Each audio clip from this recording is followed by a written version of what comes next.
자샤라부바그라컬 아고니 비즈비니 하스테 하와노 코카시 koktomatone pataklaika aro majaka haste bizibini tangfang bogban jondodas media interstudy chonkar hawanoni tangfang kobe kubri adongra koktomatone busngo bijay bodali tangfang bogban jondodas saka tangle shalkisa sika wati oboi teramon khotoro klai tuiro lomboi pelano tonkesho klabeka haste ne lokro obahai birmani jorabo haste haponi bukakti khok bara doksiburi rizak rangni peke sakreboni মন্ত্রী অগ্রা professor doctor মানিকশা অবহাই বীরমানি জরাবো লোকনি সামব্য সামাবাই জবসু খাজানে বগে কগিমাবাই মন্ত্রী অগ্র নখা কাহাম ইয়াফারকা আবনি লোকলগি বোতাং বেদেগো ববখাগো বুসুক রাং জবসু খাজানে আবরতিবো কক্টমত্রে বিসকাং অস্ত্রাই সারাকে ককশাবই খানারিখা আমি প্রথমে যারা আমাদের সংবাদ মাধ্যমের সঙ্গে যুক্ত বা সাংবাদিক বন্ধুরা আপনাদেরকে অসংখ্য অসংখ্য ধন্যবাদ জানাচ্ছি, স্বাগত জানাচ্ছি। আজ আমরা একটি বিষয় নিয়ে আপনাদের সম্মুখীন হয়েছি। আমার সঙ্গে রয়েছেন আমাদের মিডিয়া ইনচার্জ সুনীল সরকার মহাশয়, রয়েছেন আমাদের স্টেট সেক্রেটারি মিহির সরকার মহাশয়। আমরা আজকের যে বিষয়টা এর আগেও একাধিকবার আমরা কিছু কিছু বিষয় নিয়ে তুলে ধরেছি। আজকেও আমরা কিছু বিষয় আপনাদের সামনে তুলে ধরব, যেটা সম্পূর্ণভাবে এই রাজ্যের লক্ষ লক্ষ মানুষ উপকৃত হবেন। তো স্বাভাবিক কারণে আমরা সেটা প্রয়োজন মনে করেছি যে আপনাদের মাধ্যমে আমাদের রাজ্য সরকারের তথা রাজ্যের মাননীয় মুখ্যমন্ত্রীজি জনকল্যাণে যে কিছু প্রকল্প বা কিছু আর্থিক সহায়তা একটা প্যাকেজ ঘোষণা করেছেন, তার বিস্তারিত ভাবে তুলে ধরার জন্য আমি প্রথমেই মাননীয় মুখ্যমন্ত্রী অধ্যাপক ডক্টর মানিক শাহজিকে অনেক অনেক ধন্যবাদ জানাচ্ছি, যে রাজ্যে বিগত দিনে হয়ে যাওয়া যে ভয়াবহ বন্যা আমাদের রাজ্যে প্রতিটা শ্রেণীর মানুষ ভীষণভাবে ক্ষতিগ্রস্ত হয়েছেন, যার কারণে মাননীয় মুখ্যমন্ত্রী ওই সকল শ্রেণীর মানুষের কথা মাথায় রেখে একটা প্যাকেজ ঘোষণা করেছে। আমরা দেখেছি গত কিছুদিন আগে এই রাজ্যের যারা আমাদের নির্মাণ শ্রমিক পরিবার বা বন্ধুরা রয়েছে, ওই সকল নির্মাণ শ্রমিক পরিবার বা নির্মাণ শ্রমিক বন্ধুরা এই বন্যার কারণে ওনারা ঠিকভাবে ওনাদের কাজ করতে পারেননি। তার জন্য তাদের পরিবারের জন্য এককালীন 4,000 টাকা ঘোষণা দেওয়া হয়েছে এবং সেটা ডিবিটির মাধ্যমে তাদের অ্যাকাউন্টে সেটা পৌঁছে দেওয়ার ব্যবস্থা রাখা হয়েছে। আজকের যে বিষয়টা আমি আপনাদের সামনে তুলে ধরার চেষ্টা করছি, যে সাম্প্রতিক বন্যায় সারা রাজ্যে ব্যাপক ক্ষয়ক্ষতি হয়েছে। রাজ্যের মানুষের জন্য অবিলম্বে ত্রাণের ব্যবস্থা করতে পরিকাঠামো পুনর্নির্মাণের জন্য রাজ্য সরকার 564 কোটি টাকার একটি প্যাকেজ রূপায়ণ করেছেন। আজ বিধানসভার অধিবেশনের গতকাল তার দ্বিতীয়ার্ধে মুখ্যমন্ত্রী প্রফেসর ডক্টর মানিক শাহজি এই প্যাকেজের কথা ঘোষণা করেছেন, নিশ্চয়ই সেটা আপনারা শুনেছেন। বিধানসভায় তিনি জানান, রাজ্য সরকারের তহবিল থেকে ঘোষিত প্যাকেজের টাকা দেওয়া হবে।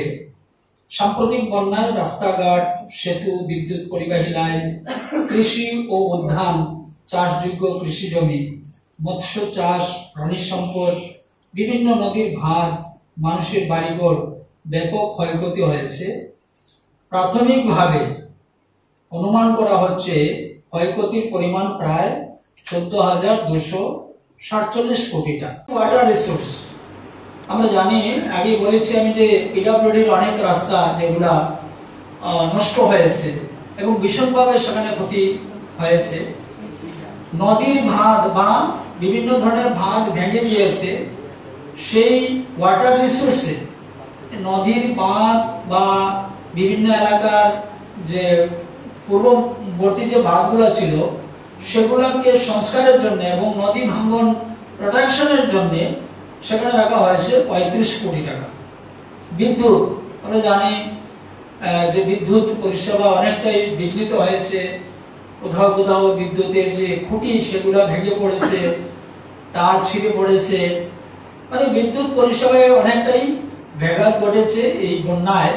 সেই বিদ্যুৎ পরিষেবাকে আরো মজবুত করার জন্য বা সেটাকে মেরামত করার জন্য সেখানে 100 কোটি টাকা রাখা হয়েছে।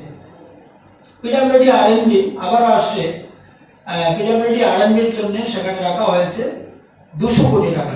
মোট 564 কোটি টাকা সেখানে রাখা হয়েছে। এইবার যে বিষয়টা হচ্ছে যে আমরা অস্বীকার করব না যে অতীতে বন্যা হয়নি, অতীতেও বন্যা হয়েছে। রাজ্যের বিভিন্ন প্রান্তে, হয়তো সারা রাজ্যে একই সময়ে হয়নি, কোনো কোনো প্রান্তে বন্যা হয়েছে। আমরা দেখেছি 2018 সালে বিশেষ করে ঊনকোটি জেলাতে একটা ভয়ঙ্কর বন্যা সেখানে হয়েছে। তো সেই দিনও আমাদের সরকার তাৎক্ষণিকভাবে যারা বন্যায় ক্ষতিগ্রস্ত হয়েছে বা এফেক্টেড হয়েছে, যারা বাড়িঘর ছাড়তে যারা শেল্টার হাউসে আশ্রয় নিয়েছিলেন, সঙ্গে সঙ্গে সরকার সেখানে ব্যবস্থা করেছে। আমি দোষারোপে যাচ্ছি না, আমি শুধুমাত্র সেটা স্মরণ করিয়ে দিতে চাইছি যে এক সময় আমরা দেখতাম যে বন্যা যখন হতো, যারা কোনো স্কুলে বা পঞ্চায়েত অফিসে বা বিভিন্ন জায়গাতে তারা আশ্রয় নিতেন, সেখানে মানে এই একটু চিড়ে আর একটু গুড়, এটাই ছিল একমাত্র সম্বল, এটাই ছিল একমাত্র ব্যবস্থা। আর আজকে 2018 সালের পর থেকে যে সকল সমস্ত এলাকায় বন্যা যারা আক্রান্ত হয়েছেন বা যেখানে বন্যা হয়েছে তাদের সমস্ত ধরনের ব্যবস্থা, পানীয় জল থেকে শুরু করে মেডিকেল টিম, একদম প্রতিনিয়ত একটা মুভমেন্ট, মেডিকেল টিমের একটা মুভমেন্ট আমরা রেখেছি এবং তাদের খাবার দাবারের যে ব্যবস্থা 3 বেলা সমস্ত ব্যবস্থা করা হয়েছে। সেই চিড়াগুড় থেকে আমরা বেরিয়ে এসেছি। এবার আর্থিকভাবে সহযোগিতা, এই প্রথম যে কৃষকদের জন্য তাদের ক্ষয়ক্ষতি দেওয়ার জন্য আর্থিক সহযোগিতা, পশুপালন পালক যারা রয়েছেন তাদের জন্য আর্থিক সহযোগিতা, যাদের ঘর ড্যামেজ হচ্ছে, ফুল ড্যামেজ যাদের, তাদেরকে নতুন করে আবাসন তৈরি করে দেওয়া, মানে সব মিলিয়ে যে একটা নতুনত্ব আমরা দেখছি যে 2018 সালের পর থেকে যে সকল এলাকায় বন্যা হয়েছে। তো আজকে আমি বিশেষভাবে মাননীয় মুখ্যমন্ত্রীজিকে অনেক অনেক ধন্যবাদ জানাবো যে এই যে এখানে 564 কোটি টাকার যে প্যাকেজ দেওয়া হয়েছে, নিশ্চিতভাবে এই রাজ্যের একটা বৃহৎ অংশের মানুষ, বৃহৎ অংশের পরিবার ভীষণভাবে সেখানে উপকৃত হবেন। আমরা জানি যে ত্রিপুরার বন্যার বিষয় নিয়ে মাননীয় প্রধানমন্ত্রী এবং গৃহমন্ত্রী ওনারা কিন্তু ত্রিপুরার দিকে নজর রেখেছেন এবং প্রতিনিয়ত ত্রিপুরার কি আবার সেই যেটা লোকসান হয়েছে সেটাকে কিভাবে ফিরিয়ে আনা যায়, ওনাদেরও সেখানে একটা চিন্তা ভাবনা রয়েছে এবং প্রাথমিকভাবে 40 কোটি টাকার একটা অনুদান ত্রিপুরা রাজ্যকে দেওয়া হয়েছে। প্রাথমিকভাবে যে এটা অনুমান করা হয়েছে। আমরা প্রথমে আমি বলছি যে বিধানসভায় মুখ্যমন্ত্রী প্রফেসর ডক্টর মানিক শাহজি জানান, বন্যায় ক্ষতিগ্রস্ত মানুষের ত্রাণ ও পরিকাঠামো নির্মাণের জন্য বিভিন্ন দপ্তরে 564 কোটি টাকা ভাগ করে দেওয়া হয়েছে। বিভিন্ন তিনি জানান খাদ্য জনসংবরণ দপ্তরে দেওয়া হয়েছে 70 কোটি টাকা। পরবর্তী 2 মাসের জন্য প্রতি মাসে রেশন কার্ড প্রতি অতিরিক্ত 10 কেজি চাল দেওয়া হবে। তাতে রাজ্যের প্রায় 9,80,000 রেশন ভুক্ত উপকৃত হবেন। এইভাবে প্রত্যেকটা দপ্তরে আমি কিছু বিষয়ে আমি বলছি, বিস্তারিতভাবে বললে অনেক সময় লাগবে, তাই সংক্ষিপ্তভাবে বলার চেষ্টা করছি। মুখ্যমন্ত্রী বিধানসভায় জানান জেলা শাসক এবং বিভিন্ন দপ্তরের আধিকারিকগণ ক্ষেত্র পর্যায়ে ক্ষয়ক্ষতি মূল্যায়ন করেছেন। প্রকৃত ক্ষয়ক্ষতি মূল্যায়নের পর রাজ্য সরকার কেন্দ্রীয় স্বরাষ্ট্র মন্ত্রকের কাছে ত্রাণ ও পুনর্বাসনের জন্য প্রয়োজনীয় অতিরিক্ত অর্থ দেওয়ার জন্য একটি স্মারকলিপি জমা দেন। রাজ্যকে এই পরিস্থিতি থেকে সরিয়ে আনতে এবং উন্নয়নের সাথে তাল মিলিয়ে পরিকাঠামো পুনর্নির্মাণ করতে কয়েক মাস সময় লাগবে। মুখ্যমন্ত্রীজি আশা করেন এই প্যাকেজ বন্যা দুর্গত মানুষের ত্রাণে এবং সরকারের উন্নয়নমূলক কাজকে এগিয়ে নিয়ে যেতে সাহায্য করবে। এইবার বিষয়টা হচ্ছে এই যে এত বড় একটা প্যাকেজ কি কি খাতে কোন দপ্তরে সেটা দেওয়া হয়েছে তার একটা সংক্ষিপ্ত বিবরণ আমি আপনাদের মাধ্যমে সেটা তুলে ধরছি। বন্যা ক্ষতি নিরসনে দেওয়া হবে টোটাল আমাদের 564 কোটি টাকার বিশেষ প্যাকেজ। এইবার খাদ্য ও জনসংবরণ দপ্তরে 70 কোটি টাকা সেখানে রাখা হয়েছে। কৃষি ক্ষেত্রে যারা ধান চাষ বা অন্যান্য কৃষিজাত বা সবজি যারা ক্ষয়ক্ষতি হয়েছে সেটাকে মানে সাহায্য করার জন্য 15 কোটি টাকা সেখানে রাখা হয়েছে। ঠিক একইভাবে হর্টিকালচার 5 কোটি টাকা রাখা হয়েছে। আমরা জানি যে এই ফ্লাডে বা বন্যায় মানে ফিশারি ভীষণভাবে ক্ষতিগ্রস্ত হয়েছেন যারা মৎস্য চাষ করেন বা ফিশারির মালিক যারা রয়েছেন, ওই সকল পরিবারের কথা মাথায় রেখে মৎস্য দপ্তরে রাখা হয়েছে 10 কোটি টাকা। এআরডিডি আমাদের পশুপালন দপ্তর, আমরা জানি যে পশুদের কিছু পশু ক্ষয়ক্ষতি হয়েছে অনেকেরই, বিশেষ করে যারা পোল্ট্রি ফার্ম এগুলা নষ্ট হয়েছে, পাখি এবং পশু অনেক ক্ষয়ক্ষতি হয়েছে, যার কারণে পশু দপ্তরের জন্য 5 কোটি টাকা সেখানে রাখা হয়েছে। শিক্ষা, বিভিন্ন শিক্ষা প্রতিষ্ঠানও সেখানে জলমগ্ন হয়েছে এবং যার কারণে তার ইনফ্রাস্ট্রাকচার কিছুটা হলেও ক্ষতি সেখানে হয়েছে। তো শিক্ষা দপ্তরের জন্য 12 কোটি টাকা সেখানে রাখা হয়েছে। পিডব্লিউডি ডিডব্লিউএস, আমরা জানি যে এই বিভিন্ন রাস্তাঘাট ক্ষতি হয়েছে, অনেকটাই ক্ষতি হয়েছে এবং পানীয় জলের যে সোর্স ছিল সেই সোর্সগুলো বিকল হয়েছে বা পাইপলাইন সেখানেও অনেকটাই নষ্ট হয়েছে। সেই রাস্তা এবং পানীয় জলের এবার পুনরায় সেগুলাকে যেন ফিরিয়ে আনা যায় এবং সঠিক করা যায়, তার জন্য এই পিডব্লিউডি ডিডব্লিউএস এ রাখা হয়েছে 50 কোটি টাকা।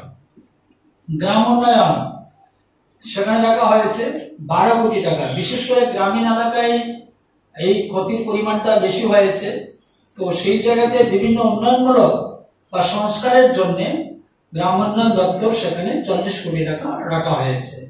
স্বাস্থ্য, আমরা জানি যে বন্যার পরে বিভিন্ন ধরনের রোগ সেখানে দেখা যায়, ম্যালেরিয়া, ডায়রিয়া ইত্যাদি বিভিন্ন ধরনের রোগের একটা প্রাদুর্ভাব সেখানে ঘটে।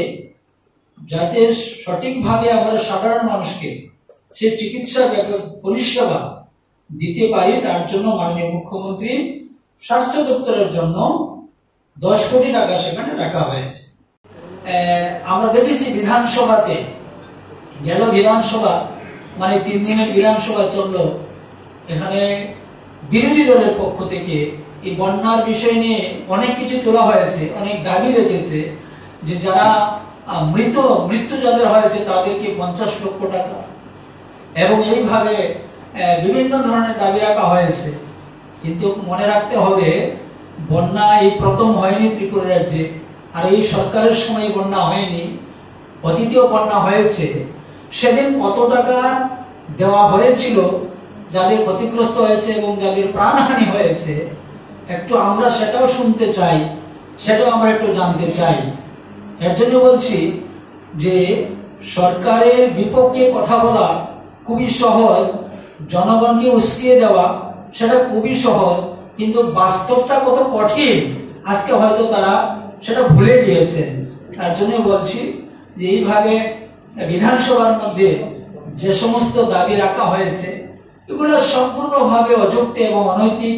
এটা শুধুমাত্র যে এটা মানে এই সময়ের মধ্যে ঘোড়া জলে মাছ ধরা, এটাই আমরা মনে করি বিরোধী দলের পক্ষ থেকে সেটা করা হয়েছে। তো যাই হোক, আমি আবারও পরিশেষে আমাদের মাননীয় মুখ্যমন্ত্রীজিকে আমি অনেক ধন্যবাদ জানাবো এবং আমি আমাদের দলের মাননীয় রাজ্য সভাপতি তথা দলের সমস্ত কার্যকর্তাদের আমি ধন্যবাদ জানাচ্ছি যে দুর্যোগ সময়ে, এই বিপর্যয়ের সময়ে যারা অতন্দ্র প্রহরী হিসেবে একদম প্রত্যেকটা মানুষের পাশে ছিলেন। অনেকেই ছিলেন, বিভিন্ন সামাজিক সংস্থা, আমাদের ক্লাবগুলো সবাই ছিলেন সঙ্গে। কিন্তু ভারতীয় জনতা পার্টি পিছিয়ে নয়, আগামী দিনেও ভারতীয় জনতা পার্টি ওই সমস্ত দুর্যোগের সময় ভারতীয় জনতা পার্টি পিছিয়ে থাকবে না।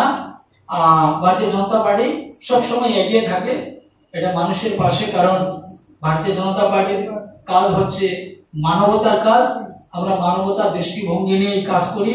আমাদের সরকারের কাজও মানবিক দৃষ্টিভঙ্গি নিয়ে আমাদের সরকার কাজ করে। তারই উদাহরণ আজকে এই যে 564 কোটি টাকার একটা প্যাকেজ যেটা সরকারের পক্ষ থেকে এবং মাননীয় মুখ্যমন্ত্রী ঘোষণা করেছেন। ধন্যবাদ আবার সবাইকে, নমস্কার। বাড়িতে এখন চাল ডাল এসব দেওয়া হচ্ছে, সঠিক মানুষের কাছে এটা পড়ছে না। এটা পড়ছে অন্যদের কাছে, যাদের এরকম কোনো ক্ষতি হয়নি তাদের কাছে গিয়ে পড়ছে, কিন্তু যারা ক্ষতি হয়েছে তারা বলছে আমাদের কাছে কিছুই পড়ছে। দেখুন, একটা বিষয় আমি আপনার সেই কথা অস্বীকার আমি করতে পারবো না। কারণ হচ্ছে কি, মাননীয় মুখ্যমন্ত্রী সমস্ত আমাদের সিএস কে সে নির্দেশ দিয়েছেন, ডিএম প্রত্যেক ডিএম কে সেই নির্দেশ দেওয়া হয়েছে এবং যথারীতি সম্পূর্ণভাবে একদম পঞ্চায়েত সেক্রেটারি, তহসিলদার থেকে শুরু করে সবাইকে সেই জায়গাটা লাগানো হয়েছে। একদম স্বচ্ছতা নিয়ে সেই কাজ করা হচ্ছে এবং কোনো ধরনের ভেদভাব সেখানে সরকারের তরফ থেকে রাখা হচ্ছে না। আমাদের বক্তব্য হচ্ছে যারাই সেখানে ক্ষতিগ্রস্ত হয়েছেন সবাই যেন সেই সুবিধা নিতে পারেন, এটা হচ্ছে সরকারের বক্তব্য, আমাদের দলের বক্তব্য। তার জন্য সরকারি যারা আমাদের যারা কর্মরত রয়েছেন, panchayat secretary, তহসিলদার, DCM, SDM, BDO, DM, সবাইকে সেই কাজে লাগানো হয়েছে। আমাদের দল সেই জায়গাতে কোনো ইন্টারফেয়ার করছে না বা আমরা করব না। এবার আমি বলবো যে যারা এই অভিযোগ আনছেন, আপনারা আপনাদের নিকটবর্তী যারা দায়িত্বপ্রাপ্ত আধিকারিক রয়েছেন তাদের সঙ্গে সবাই আপনারা যোগাযোগ করবেন। অবশ্যই সরকার সেখানে দায়িত্ব দিয়ে রাখা হয়েছে, আপনাদের সেই বিষয়টা বিবেচনা করা হবে। এটা এই জায়গাতে কোনো নেই। কারণ এটা আগে এক সময় ছিল, আমরা দেখতাম যে তুফান হতো, মানে তুফান যাকে আমরা বলি। তো এইবার দেখা গিয়েছে যে কিছু ক্যাডার সেখানে নামের তালিকা প্রস্তুত করতো। তো যাদের আসলে তুফানে কোনো ক্ষতি হয়নি তাদের নামে 300 টাকা বা 200 টাকা আসতো, আর যাদের ক্ষতি হয়েছে যে গরিব পরিবারটা তার নামটা কিন্তু সেই তালিকায় থাকতো না। কিন্তু সেটা সম্পূর্ণভাবে পরিবর্তন হয়ে গেছে। এবার ক্যাডারদের দ্বারা সেই ক্ষতিগ্রস্ত পরিবারের তালিকা তৈরি হয় না। এবার সরকারি যারা অধিকর্তা রয়েছেন, সরকারের যারা আধিকারিক রয়েছেন, যারা সরকারের কর্মচারী রয়েছেন তাদের দ্বারাই কিন্তু সেই তালিকা প্রস্তুত করা হয়। যে ক্যাডার বাস বা ক্যাডার নীতি এটা টোটালি সমাপ্ত হয়ে গিয়েছে। সবাইকে 564 কোটি টাকা, কিন্তু সেন্ট্রাল থেকে কোন রকম আর্থিক সহায়তা গতকাল বিধানসভাতে বা আমাদের মাননীয় মুখ্যমন্ত্রী উনি বলেছেন যে যেটা আমাদের ক্ষতি হয়েছে প্রায় 15,000 কোটি টাকার মতো। তো সেই বিষয়ে আমাদের একটা চিঠি, একটা দাবি প্রেরণ করা হবে কেন্দ্র সরকারের কাছে। আশা করি নিশ্চিতভাবে সেখান থেকে আমাদের একটা সহযোগিতা পাওয়ার সম্ভাবনা থাকবে।